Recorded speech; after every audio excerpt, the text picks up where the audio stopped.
जय Hind friends, happy new year and welcome to विल जाइए academy, one stop solution for UPSC preparation. 2024 हम इस समय इसको हम ऐसे देखें कि 2024 इट मीन्स हम अपने अंदर 20 to 24 जो ऐसी एक्टिविटी या ऐसी स्किल लेके आए ताकि जो हमारा टारगेट है वो हम अचीव कर पाए। अभी आपकी इसमें डेली रूटीन हो सकती है, डेली आपके कोर्स ऑफ एक्शंस में वैल्यू एडिशंस हो सकते हैं, लाइफ हैबिट्स हो सकती हैं, मेंटल एबिलिटी के लिए जो चेंजिंग रिक्वायरमेंट्स हैं वो हो सकता है। मतलब बहुत ढेर सारी चीज़ें हैं जिसको आप इनके साथ इनकॉर्पोरेट कर लें, राइट डाउन कर लें और ये मान लें कि 24 जब जा रहा होगा, 25 में आप आ रहे होंगे तो एटलीस्ट 20 to 24 आपके अंदर जो ट्रांसफॉर्मेशन है वो हो, यही आपको मान के चलना है और इसी के अकॉर्डिंग चलना है। देखिए, इलेक्शन ईयर है ये इसमें आप जितनी बेहतर तरीके से टाइम को यूटिलाइज कर लें, क्योंकि इलेक्शन का इम्पैक्ट डेमोक्रेसी में बिल्कुल पड़ता है और इसीलिए 5 ईयर इलेक्शन का टाइम भी बनाया गया था, क्योंकि सरकार की जो अकाउंटेबिलिटी होती है वो दिखती है। और सरकार अब हमारे लिए क्या है यहाँ कि जो नंबर ऑफ पोस्ट हैं, जो एग्ज़ाम हैं वो टाइमली होंगे ही, हो रहे हैं और होंगे ही, जो डिले हो रहे थे वो भी हो जाएंगे इस बार। अगेन साथ में जो नंबर ऑफ वैकेंसीज हैं वो भी बढ़ेंगी, तो यहाँ आपके लिए वो एडवांटेज है और उस एडवांटेज का आपको यूज़ करना है। आगे कैसे क्या चीज़ें चलेंगी ईश्वर जानता है, क्योंकि वन नेशन वन इलेक्शन का कॉन्सेप्ट आएगा तो भी फिर 5 साल के लिए आपको वेट करना पड़ सकता है, ऐसी पॉसिबिलिटी है। तो हम आगे बढ़ें और इस तरीके से हम 2024 को लेके चले। देखिए, इंटरव्यू गाइडेंस प्रोग्राम हमारा चल रहा है, आप इनरोल हो जाइए और हम आपको डेट प्लेस बता देंगे। जो हमारे बोर्ड मेंबर हैं वो एक्स यूपीएससी मेंबर ही हैं, तो आपको हर तरीके से जो गाइडेंस मिलेगा वो बेहतर मिलेगा, फ्री ऑफ कॉस्ट है, तो उसको कोई सोचने की ज़रूरत नहीं है। और किसी तरह की कोई चैलेंजेज हो या कंसल्टेशन की ज़रूरत हो तो आप कंसल्ट करिए हमसे, हम आपकी हेल्प करेंगे। स्टेट रिलेटेड जितने कोर्सेज हैं वो भी ओपन है। एससीएस की प्रिपरेशन आप कर रहे हैं, यूपीपीसीएस की प्रिपरेशन कर रहे हैं, एमपीपीएससी की प्रिपरेशन कर रहे हैं, जो भी एग्ज़ाम है, तो उसके लिए भी जो करंट अफेयर है वो फ्री ऑफ कॉस्ट अवेलेबल है। मैं अगेन आपको रिपीट करूं कि फ्री ऑफ कॉस्ट अवेलेबल है। टेलीग्राम चैनल ज्वाइन कर लीजिए, अगर आपको वहाँ नहीं मिल पा रहा है यूट्यूब पे दिख जाएगा, वहाँ भी अगर नहीं देख पा रहे तो आप जो कॉन्टैक्ट डिटेल्स है वहाँ कॉन्टैक्ट करिए और हम आपको फ्री ऑफ कॉस्ट वो प्रोवाइड करेंगे। मेन सेंसर राइटिंग से रिलेटेड चीज़ें हैं तो ऑलरेडी मैंने बताया कि सेलेक्टेड लोग हैं जिन्होंने इसको डिज़ाइन किया हुआ है, जिनका गाइडेंस आपको मिलेगा। साथ में 200+ क्वेश्चंस भी आपको मिलते हैं जिसको आप फ्रेम करिए, राइट डाउन करिए और आप सबमिट करिए, वो तरीका है। प्रीलिम्स के लिए क्रैश कोर्स भी मार्केट में हमारा आ गया है, तो आप प्रीलिम्स उसको भी अवेल करिए और प्रीलिम्स की जो प्रिपरेशन है वो बेहतर करते रहिए। हमारी जो पूरी स्ट्रेटजी है वो ये है कि एक कॉम्प्रिहेंसिव वे में हम टारगेटेड रिजल्ट को देते रहें। कई सेगमेंट हैं, कई अलग अलग चीज़ें हैं, तो सब कुछ साथ में चल रहा है। जहाँ जिसको नीड हो और वो अपनी एजुकेशन को कंटिन्यू रखे और किसी भी तरह की दिक्कत हो आप बिल्कुल हमसे कांटेक्ट करिए। चलिए स्टार्ट करते हैं। हिंदू के फ्रंट पेज पे ये है कि जो जीएसटी है का कलेक्शन है वो 3 मंथ के लो में तो है, लेकिन इसका कंपैरिजन करें प्रीवियस ईयर से तो ये हाई है। तो इतनी न्यूज़ है, इसमें कोई डेटा फैक्ट आपको नहीं रटना, ये केवल इंफॉर्मेटिव न्यूज़ थी, इसलिए मैंने इसको पिक कर लिया। और जो टोटल अमाउंट बताया गया है 1.64 लैक्स का बताया गया है, इतना रेवेन्यू आया है। थोड़ा सा कम जरूर है लेकिन फिर भी ये दिखा रहा है कि हमारे अंदर जो टैक्स देने की जो हैबिट है वो ग्रोथ कर रही है, हम और अपनी कंट्री को लेकर रिस्पॉन्सिबल हो रहे हैं, बस ये बात आप यहाँ दे सकते हैं। चलिए, ये आपकी न्यूज़ कंप्लीट हो गई। सेकंड न्यूज़ पे आते हैं। देखिए, एक्सपो सेट को लेके फर्स्ट को भी काफ़ी न्यूज़ चली, आज भी न्यूज़ आई है और अभी ये कंटिन्यू चर्चा में रहने वाला है। तो एक और कोई भी चीज़ छूटेगी नहीं। मैंने आपको जो प्रॉमिस किया हुआ है तो आप उसके लिए बेफिक्र रहिए। एक्सपोसेट पूरी तरीके से आप समझ लेंगे, अभी की जो न्यूज़ है वो भी देख लेंगे तो क्लियर हो जाएगा। अब आगे छोटे मोटे वैल्यू एडेड इन्हेंसमेंट आते रहेंगे तो वो आप अपने अकॉर्डिंग ऐड करते रहिएगा। दूसरी चीज़ देखिए, क्वेरी आई है जो मैं अभी क्लियर कर दूं कि कोई किसी भी चीज के सोचने का एक डायमेंशन होता है। एक आदमी, दो आदमी एक बराबर एक्सपर्टीज सोचते हैं तो एक पर्टिकुलर एरिया को वो सोच पाते हैं। आपके पास ये हमेशा स्कोप होता है कि आप अपने अकॉर्डिंग उसमें वैल्यू एडिशन कर लें और आप अपने आंसर राइटिंग में उसे इनकॉर्पोरेट करें। ये बार बार मुझसे पूछा जा रहा है कि सर वहाँ ये आया, यहाँ ये आया, मेरे ब्रेन में ये चीज़ें आ रही हैं। तो आप किसी ऑथेंटिक सोर्स से उसे फिल्टर कर लें, क्रॉस चेक करा लें, और अगर आपकी चीज़ें ठीक हैं तो बिल्कुल आप उसके आंसर के साथ ऐड ऑन करिए। टॉपर्स इसीलिए टॉपर होते हैं या नंबर्स उसी के अच्छे आते हैं जो लीग से आगे बढ़ के एक कदम कुछ लिखता है। एक दो नंबर अगर आपके सारे क्वेश्चंस में बढ़ने शुरू हो गए तो 25 क्वेश्चंस का 25 नंबर की गेन, और अगर 4 पेपर में अगर आप इसे लें तो 100 नंबर्स का गेन आप लेके जाते हैं। तो पॉइंट बहुत वैलिड हैं और सोचने के जो तरीके हैं वो सबके अलग अलग होते हैं। तो अपने आप को एक्सपेंड करिए और इन सारी चीज़ों को लेके बस एक कोई क्रॉस चेक कर लीजिए जहाँ से आपको ये पता चलता रहे कि भाई हमने जो किया वो सही किया, आपके अंदर कॉन्फिडेंस लेवल आए, आप कोई मिस्टेक ना करें, बार बार मौका नहीं मिलने वाला। एक्सपोसेट को लेके बात करें तो देखिए, पहला तो ये है कि PSLV C58 के थ्रू इसे छोड़ा गया। फैक्चुअली थोड़ा सा देख लीजिए क्योंकि यही चीज़ें आपको यहाँ मिलेंगी, और इसकी जो लोकेशन है वो आप, अच्छा 60वां मिशन है, ये भी काउंट करके चलिए। अब जो नंबर्स हैं फैक्ट पे हैं, कहीं ना कहीं उसकी वजह से गड़बड़ी हो रही है तो उसको हम देख लेते हैं। PSLV का 60वां मिशन है ये, और सतीश धवन स्पेस सेंटर श्रीहरिकोटा से इसे लॉन्च किया गया है 1 जनवरी 2024। याद रखिए 23 नहीं है, 23 जा चुका है। अब इंडिया जो है वो सेकंड नेशन बना जो इस तरीके का ऑब्जर्वेटरी मिशन जिसने लॉन्च किया। इससे पहले कौन है? इससे पहले नासा ने ऐसा मिशन लॉन्च किया हुआ है, और नासा का जो एक्सरे पोलीमेट्री एक्सप्लोरर IXPE है, उसने 2021 में से लॉन्च किया था। क्लियर? इंडिया सेकंड है, और अब इसकी जो लोकेशन है, ठीक है, डिजायर ऑर्बिट क्या है, 650 किलोमीटर 6 डिग्री पे इसे डाला गया है। ये अपने साथ 10 और भी पेलोड लेके गया है, उससे रिलेटेड भी इसमें न्यूज़ है। उनकी जो ऑर्बिट है वो 350 किलोमीटर है। तो ये ऐसा किया गया है कि जैसे आपने देखा होगा कि जब रॉकेट चलता है तो उसके साथ जब रॉकेट जा रहा होता है तो वो टाइम पे अपने जो थ्रस्टर होते हैं वो रिलीज कर रहा होता है, ताकि उसका जो वेट है वो मेंटेन रहे और वो अपनी जो डिस्टेंस है उसको कवर कर पाए। इसी के साथ 10 पेलोड गए हैं अलग अलग रिसर्च एजुकेशन के लिए, एजुकेशन पर्पज से और भी तमाम तरीके के लिए। उन सबको भी इसने सही तरीके से जो उनकी पोजीशंस हैं वहाँ उसे फिक्स कर दिया है। ये भी हमारे लिए एक सुखद अनुभूति है, एक हमारी सक्सेसफुल, एक हमारी ग्रेट सक्सेस है ये। आगे अब ये जो एक्सपो सेट का जो मेन टारगेट क्या है कि हम ये एक ऑब्जर्वेटरी है जो हम स्टडी करेगी एस्ट्रोनॉमिकल सोर्सेज को। अब इसके अंदर क्या आएंगे, ब्लैक होल, न्यूट्रॉन गैस, ठीक है, और भी जो इस तरीके के जो सेलेस्टियल ऑब्जेक्ट हैं जो एक्सरे का इमिशन कर रहे हैं, इन तरीके के सारे ऑब्जेक्ट के बारे में हम स्टडी करेंगे हमारा। अब हम स्टडी से पाएंगे क्या, और आखिर इसको लॉन्च करने की क्या मतलब, अगर सिग्निफिकेंट रोल अगर इसको देखें तो आगे जाके स्लाइड में है, मैं अभी आपको एक्सप्लेन कर देता हूं।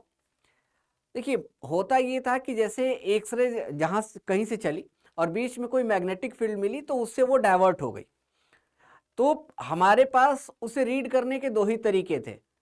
पहला ये था कि हम जो टेलीस्कोप यूज कर रहे थे, दूसरी इस तरीके की ऑब्जर्वेटरी हम यूज कर रहे हैं।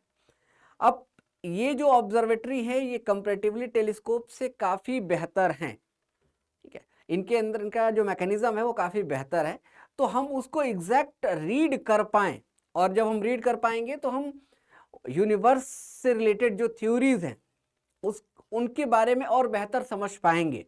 अभी भी हमारे पास यूनिवर्स से रिलेटेड 1% से भी कम इंफॉर्मेशन है, हमें पता ही नहीं है कि एग्जैक्टली क्या क्या चीज़ें हुई हैं। बिग बैंग का ही कॉन्सेप्ट अभी हम लेके चल रहे हैं, उसको भी लेके कंट्रोवर्सी चल रही है, तो उसकी डीप रिसर्च के लिए हमने इसको लॉन्च किया है। तो ये इसका सिग्निफिकेंट आपको क्लियर हो गया। इसी में आगे बढ़े तो हमारा जो ये मिशन है एक्सपो, ये दो ऑब्जर्वेटरी को लेके ये जो ऑब्जर्वेटरी है 2 पेलोड को लेके गई है। एक्सपोसेट 2 पेलोड को लेके गई है, पोलिक्स और एक्सपेक्ट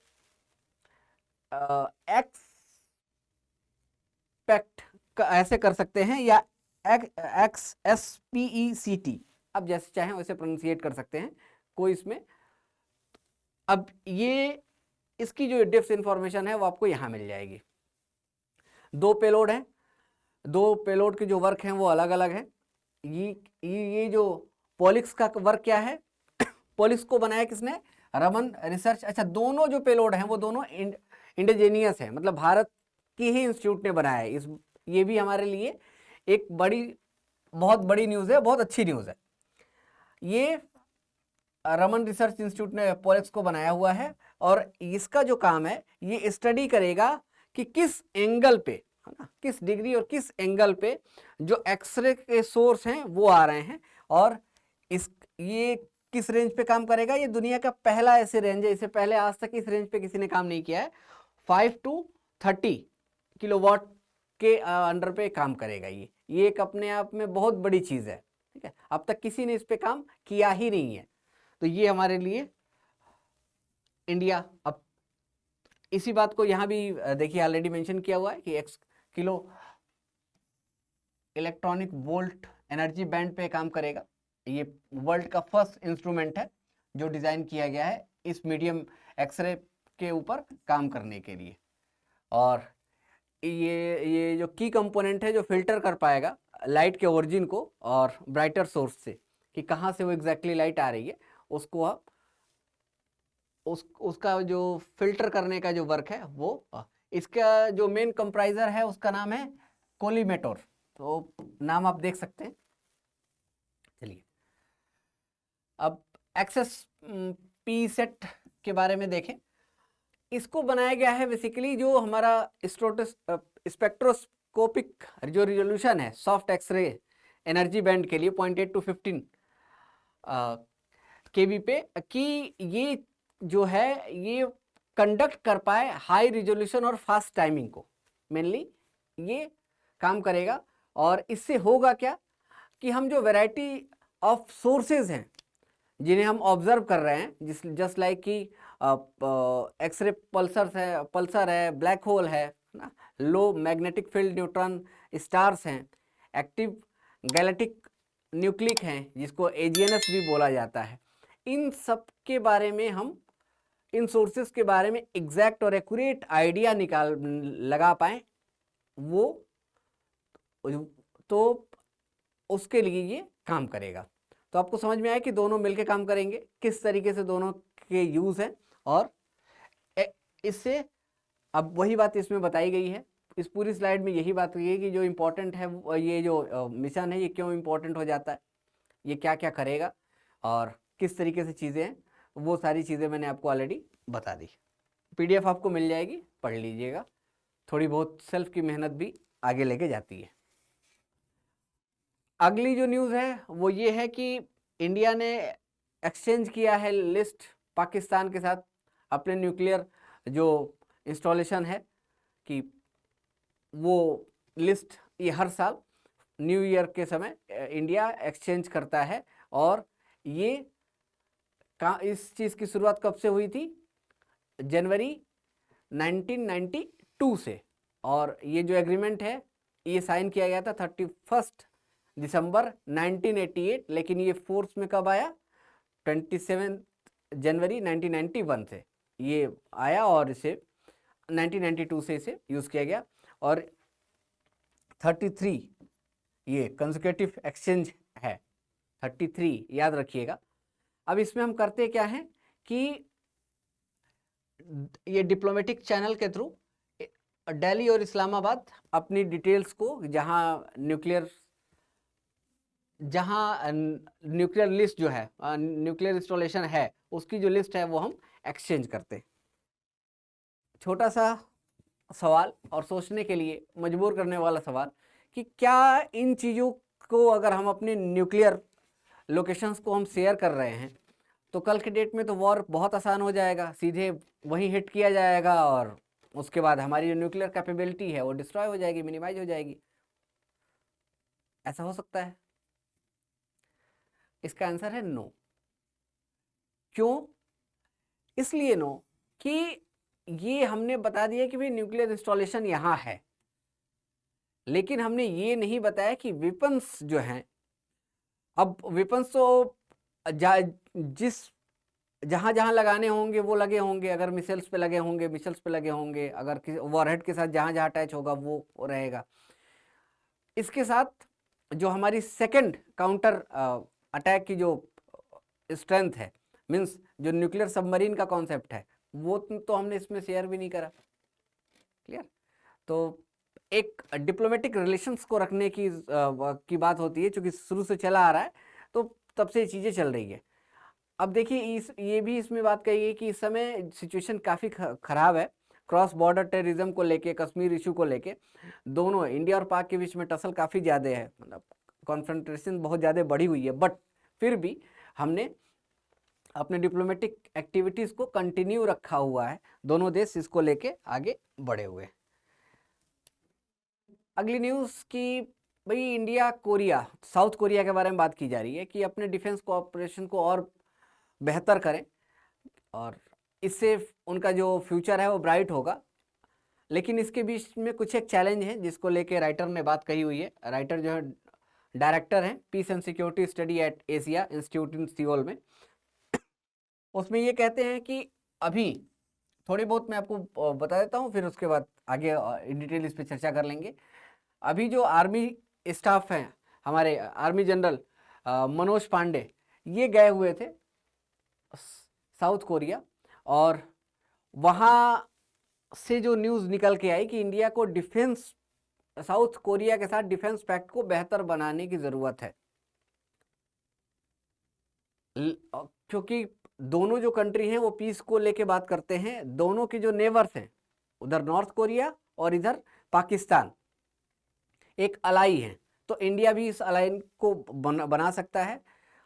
ऑलरेडी हमारे जो इकोनॉमिक बिजनेस रिलेटेड टर्म हैं साउथ कोरिया के साथ वो बहुत अच्छे हैं, तो इसे हम डिफेंस में लेके आएंगे तो एडवांस टेक्नोलॉजी के मामले में साउथ कोरिया बहुत आगे है। आज देखिए जितनी बड़ी कंपनी सैमसंग आप वहीं की है ना, ऐसी जितनी कंपनी आप देखेंगी कोरियन कंपनी है, साउथ कोरिया की ही कंपनी आपको देखने को मिलेंगी। तो इनकी टेक्नोलॉजी का एडवांसमेंट हम ले सकते हैं। हमारी आर्मी की जो कैपेबिलिटीज़ है, जो स्ट्रेंथ है, जो एक्सपीरियंस है ना, वो बेहतर और किया जा सकता है। इसी चीज़ से रिलेटेड उन्होंने इस पूरी बात को 3 टॉपिक में डिवाइड किया हुआ है। पहला ये है कि कोरिया का जो व्यू है इंडिया के रीजनल रोल को देखते हुए, एक बात इन्होंने कही है। दूसरा कहा है कि हमें अपने टेक्नोलॉजी कोलैबोरेशन को और एक्सप्लोर करने की नीड है, बढ़ाने की ज़रूरत है। और लास्ट में ये कहते हैं पीस कीपिंग और एक्सरसाइज बढ़ाने की ज़रूरत है। इसी के अंदर आप देखें तो यहाँ एक इन्होंने बात कही है कि जो कोरिया के साथ जो हर्डल है वो ये है कि वो उसे ये दिख रहा है कि भारत सबसे ज़्यादा हथियार खरीदने वाला देश, वो यहीं तक सीमित हो रहा है। वो ये नहीं समझ पा रहा है कि इंडो पैसिफिक रीजन में इंडिया के पास स्ट्रैटेजिक एडवांटेजेस हैं और इससे कोरिया को भी एडवांटेज मिलेगा, एक बात ये कह रहा है। दूसरा इसमें राइटर ने एक और भी बात कही है कि चाइना है ना, चाइना और नॉर्थ कोरिया का एग्जांपल और पाकिस्तान, ठीक है, इन लोगों ने एक अलाइन बनाया हुआ है। ये तीनों ऐसी कंट्री हैं जो किसी रूल रेगुलेशंस को लेके बहुत ही ज़्यादा अच्छा फील नहीं करते। जब इनको समझ, ये रूल रेगुलेशन को बहुत मानते भी नहीं, और इनका जब इनको काउंटर कर ऐसी कंट्री कर रही हैं जो रूल रेगुलेशन को लेके हाईली एडामेंट रहती हैं कि हर रूल रेगुलेशन के अकॉर्डिंग ही चीज चली जाए, तो उस सिचुएशन में जो इंडिया का जो रोल है वो साउथ कोरिया के लिए बहुत बेहतर हो सकता है। एक बात कि इसमें ये भी कह रहे हैं कि चूंकि जब कोल्ड वॉर की समय की सिचुएशन थी तो इंडिया को इंडिया के साथ सोवियत ब्लॉक का कंट्री माना गया, और आज भी वो जो इनके अंदर प्रिजुडिस वाली थॉट है वो अभी भी वैसे बनी हुई है।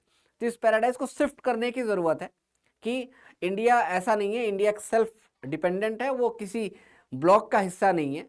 और आज तो बाईपोलर से मल्टीपोलर वर्ल्ड की तरफ दुनिया बढ़ी है, तो इंडिया के साथ यहाँ एडवांटेज लिया जा सकता है, इंगेजमेंट को बढ़ाया जा सकता है, टू नेशन के जो कॉन्सेप्ट को और बेहतर किया जा सकता है, अपने जो टेक्नोलॉजिकल एडवांटेज हैं उसको इंडिया के साथ एड ऑन किया जा सकता है। ये बातें कही गई हैं। हाई लेवल के इंटरेक्शंस बढ़ाए जा सकते हैं। टॉप कोरियन मिलिट्री जो इंस्टीट्यूशंस हैं उनके साथ इंगेज किया जा सकता है, जिसमें DAPA और ADD इन्होंने लिखा हुआ है, एक्विजिशन प्रोग्राम एडमिनिस्ट्रेशन, और दूसरा है एजेंसी ऑफ डिफेंस डेवलपमेंट के साथ अगर हम कोलैबोरेशन दोनों कंट्री करें, मतलब टॉप डिफेंस इंस्टीट्यूट अगर एक दूसरे के साथ जुड़े तो उससे डिफेंस के फील्ड में हम काफ़ी चीज़ें नई कर सकते हैं, काफ़ी चीज़ें हमारी बेहतर हो सकती हैं। अब टेक्नोलॉजी के बारे में इन्होंने सेम बात कही हुई है कि जो टेक्नोलॉजी का कॉन्सेप्ट है वो आपको पता है कि इस समय केवल वॉर के एक एरिया पे नहीं, एक चीज़ों पे नहीं होने वाला। साइबर वॉर का कॉन्सेप्ट है, क्लियर, स्पेस वॉरफेयर का कॉन्सेप्ट है, इंफॉर्मेशन वॉरफेयर का कॉन्सेप्ट है, और इसमें जो डोमिनेशन है साउथ कोरिया की उसका एडवांटेज इंडिया को भी मिल सकता है, और इंडिया की जो स्टेबिलिटी है, देखिए इंडिया वर्ल्ड ऑर्डर पे तो एक पीसफुल कंट्री माना ही जाता है, तो इसका एडवांटेज साउथ कोरिया को भी मिलेगा, ऐसा नहीं कि साउथ कोरिया को नहीं मिलेगा। दूसरा, मैन पावर के अकॉर्डिंग, स्किल लेबर के अकॉर्डिंग, बड़ी मार्केट के अकॉर्डिंग, है ना, मिलिट्री पावर के अकॉर्डिंग भी इंडिया का जो एडवांटेज है वो बहुत ज़्यादा है। इंडिया सपोर्ट भी करता है। इंडिया एक ऐसी कंट्री है जो अपने वर्ड पे स्टैंड करता है, चाहे जितनी तरीके की एडवर्स सिचुएशन हो। कोविड इसका बहुत अच्छा एग्जांपल है, आप इसको लिख सकते हैं, बता सकते हैं। तो जब ऐसी सिचुएशन है तो वहां तो इंडिया बेहतर आपके लिए काम कर ही सकता है। तो इस तरीके टेक्नोलॉजिकल कोलैबोरेशन अगर आप बढ़ेंगे, स्पेस में इंडिया का इसरो कितना शानदार काम कर रहा है, अभी आपने आर्टिकल देखा, DRDO हमारा बहुत अच्छा काम कर रहा है, तो वहां से हम इस चीज को आगे बढ़ा सकते हैं। अब रोबोटिक्स में कोरिया बेहतर करेगा, ड्रोन में बेहतर करेगा, लेकिन इंडिया के साथ कोलैबोरेट होगा तो ये चीजें और वास्ट लेवल पे जाएंगे। भाई इसका एक एग्जांपल और आप उठा के देख सकते हैं, रसिया के साथ हमने ब्रह्मोस डेवलप किया, आज भी देखिए ब्रह्मोस को लेके कितना कितना हाई लेवल पे डिटरेंस क्रिएट रहता है जो हमारे नेबर्स हैं, हम वर्ल्ड ऑर्डर पे इसे सेल भी कर रहे हैं। तो ऐसी चीजें यहाँ से भी की जा सकती है। ये बात इन्होंने कही है कि इस तरीके के जो अलग अलग डायमेंशंस हैं उसमें हम इनके साथ कोलैबोरेट कर सकते हैं। पीस कीपिंग और एक्सरसाइज में ये मेनली बात कहते हैं कि पीस कीपिंग वर्ल्ड ऑर्डर पे इंडिया जो है वो करता ही है, साउथ कोरिया भी इसका पार्ट है, और पीस कीपिंग बढ़ाने से क्या होगा कि जो रीजनल और इंटरनेशनल लेवल की जो सिक्योरिटी है उसको हम और बेहतर कर पाएंगे, हम अपने रोल को और लार्ज लेवल पे दिखा पाएंगे। ये भी इन्होंने बात कही हुई है। ये भी बात है कि जो HADR, humanitarian assistance and disaster relief की जो रिस्पॉन्सिबिलिटी है, ये दोनों कंट्री बेहतर तरीके से, इन्होंने कहा है कि नेचुरल डिजास्टर के ऊपर बेहतर तरीके से काम किया जा सकता है, दोनों कंट्री इसको आगे बढ़ा सकती है। तो इन्होंने यही कहा, ये सारी बातें कही हुई है, और कहा हुआ कि अगर डिफेंस कोलैबोरेशन हो जो है वो अगर बढ़ता है तो इससे पीस, स्टेबिलिटी, प्रॉस्पेरिटी जो होगी वो इंडो पैसिफिक रीजन में बढ़ेगी ना, और इससे दोनों कंट्री को एडवांटेज भी मिलेगा इस तरीके से। तो एक फ्यूचरिस्टिक अप्रोच पे और के लिए काफ़ी यूजफुल है। इन्होंने काफ़ी वैलिड पॉइंट दिए हैं, इसको आप ऐड ऑन कर सकते हैं अपने अकॉर्डिंग भी, और इनके पॉइंट्स का आप यूज़ कर लीजिए। यही बातें आगे भी हैं, यही सारी चीज़ें स्लाइड्स में भी मैंने डाली हुई हैं, आप इसको देख लीजिएगा। और कुछ तो इस पर है नहीं, यही पूरी बातें यहाँ। डेटा पॉइंट के अकॉर्डिंग, चूंकि यूपीएससी कर रही है कि अब जो क्वेश्चंस पूछे जा रहे हैं वो और डीपर हो गए हैं, मतलब पहले से उनकी उनकी जो क्वेश्चंस पूछने की जो इंटेंसिटी है ना, वो बढ़ी है, वो ब्रॉडर टर्म में जा रहे हैं। कई बार वो इंडेक्स के जो यार्डस्टिक्स हैं उनके ऊपर भी वो बात कर रहे हैं। तो उसी से रिलेटेड ये डेटा है। ये डेटा आपके लिए प्रीलिम्स के अकॉर्डिंग इंपॉर्टेंट है, देख के जा सकते हैं कि हो सकता है कई बार ऑप्शंस में यूपीएससी इस तरीके के चेंजेस कर रही है। तो वहाँ ये डेटा है कि अभी जो वर्ल्ड ऑर्डर के अंदर जो मैरीटाइम जो शिफ्ट हो रहा है, ट्रेड का जो शिफ्ट हो रहा है, उसके अकॉर्डिंग क्या है, तो ये कहते हैं कि नॉर्थ बाउंड जो क्रूड ऑयल पेट्रोलियम प्रोडक्ट है ना, जो स्वेज कैनाल से ट्रांजिट होता है, इसमें देखें नॉर्थ बाउंड क्रूड ऑयल में तो सबसे ज़्यादा सऊदी अरेबिया का जो नाम है वो है। अगर इसकी डेस्टिनेशन देखें, ठीक है, इसकी डेस्टिनेशन के बारे में बात कर रहे हैं, तो ये कह रहे हैं कि जो रेस्ट ऑफ यूरोप है ये यहाँ सब ये है, इसके बाद नीदरलैंड के ऊपर बात जाएगी। तो ओरिजिन कहाँ है, सऊदी अरेबिया, और डेस्टिनेशन कहाँ है, रेस्ट ऑफ यूरोप। इसको आगे अगर स्वेज कैनाल के एक डेटा के बारे में इन्होंने बात की हुई है कि अगर साउथवर्ड क्रूड ऑयल के और पेट्रोलियम प्रोडक्ट के वॉल्यूम के बारे में देखें, origin country transit, origin country कहाँ से, तो यहाँ आपको रसिया दिखेगा, और ये सबसे ज्यादा कहाँ साउथवर्ड में डेस्टिनेशन कहाँ है, तो यहाँ इंडिया है। इसीलिए ये हमारे लिए इंपॉर्टेंट हो गया। आई थिंक आपको भी समझ में आएगा, इंडिया का नाम आते ही ये चीज़ें हैं। तो 2023 का ये जो डेटा है ये हमारे लिए खास तौर से पेट्रोलियम प्रोडक्ट के लिए हमारे लिए ये इंपॉर्टेंट हो जाता है। क्लियर।